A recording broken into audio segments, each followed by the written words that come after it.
Saludo a esta hora a Pablo Salazar Canelos, él es representante de país de UNFPA, Guatemala, hablando del rol de nosotros los hombres para poner fin a la violencia contra la mujer. Pablo, le agradezco mucho que nos atienda esta mañana. Buenos días. Buenos días, don Alejandro. Es un placer Mucho gusto. saludarlo. Muchísimas gracias, igualmente. Bueno, hablemos de lo que hoy ponemos sobre la mesa con más ahínco y con más empeño, Pablo. Es un tema que tenemos que hablar todos los días y practicar todos los días, desde luego, pero que hoy, por ser una conmemoración importante, pues abrimos esa conversación para que pues también lo podamos replicar en personas que nunca tocan este tema, pero que tienen esas actitudes que de repente no son positivas en esta dinámica, en esa sociedad en la que hombres y mujeres estamos buscando cada vez más equidad, ¿no?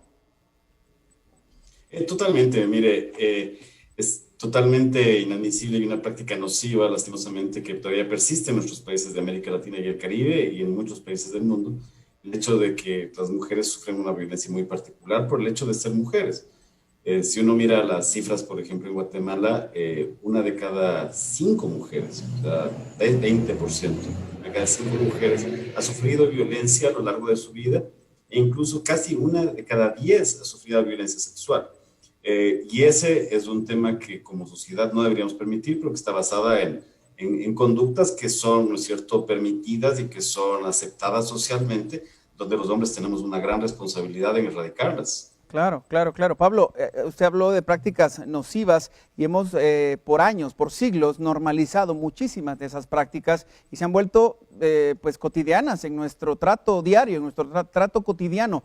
Podemos destacar algunas de ellas porque mucha gente ni siquiera piensa que está incurriendo en violencia cuando hace estas prácticas, porque como le digo, están tan normalizadas.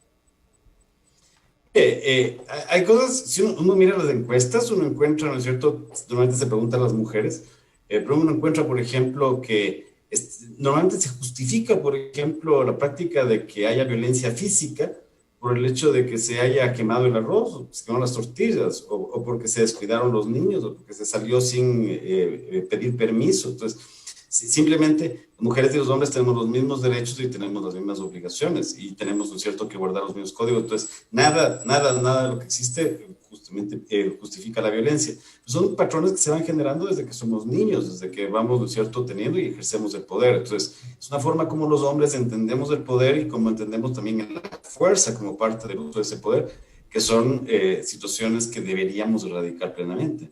Claro, Pablo. Bueno, y la pandemia ha agudizado muchísimo este trato que tenemos entre seres humanos, ¿no? O sea, se ha agudizado muchísimo que con la convivencia inusitada que hemos vivido, también se incrementen los casos de violencia que pueden ir desde lo más banal, desde lo más leve, digamos, hasta lo que usted decía, la violencia física o sexual. Sí, mire, en términos generales hay diferentes escalas de violencia, evidentemente desde la física, la verbal, pues la psicológica, o sea, en cual minimizamos, ¿no es cierto?, el rol y consideramos en algunos casos, desgraciadamente, a las mujeres como sujetos de segundo nivel.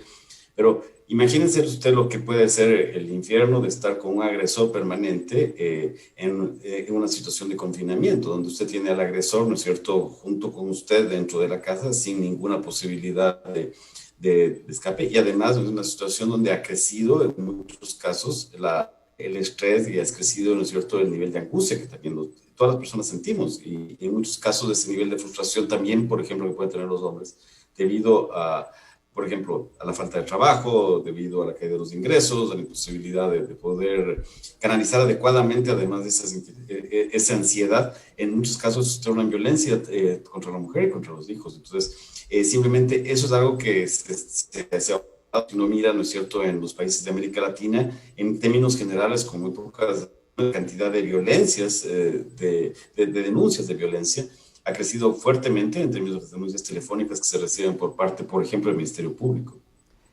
Pablo, casi para terminar, le pido una recomendación. ¿Cómo podemos hacer nosotros los hombres para ir rompiendo esos ciclos, para ir rompiendo esos patrones de conducta, para ir evitando esa normalidad de decir, bueno, es que siempre se ha hecho así, siempre hemos sido así, siempre hemos sido machistas en mi familia y es normal? ¿Cómo podemos ir rompiendo eso?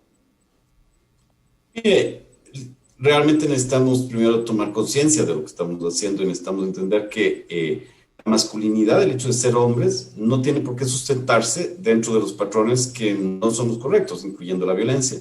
En general, los hombres, por razones culturales, educativas, pero en general por tolerancia de la sociedad y por presión, terminamos incurriendo en una serie de conductas inapropiadas que incluso nos ponen en riesgo a nosotros mismos. O Claro. sea, entender la masculinidad y que las masculinidades, que ser hombre no implica ejercer violencia, es una de las primeras cosas que tenemos que empezar, y es una reflexión que tenemos que hacer nosotros mismos como hombres y evidentemente con nuestros hijos y nuestras hijas cuando vamos creciendo, porque se trata de romper un ciclo en el cual transmitimos justamente estos valores como que fueran normales.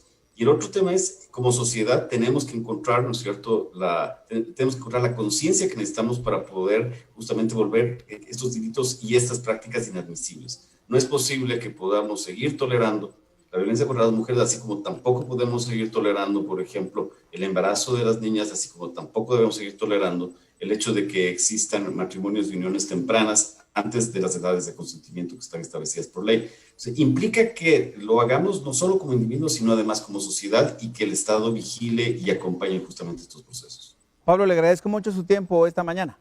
Saludos. Muchísimas gracias a usted.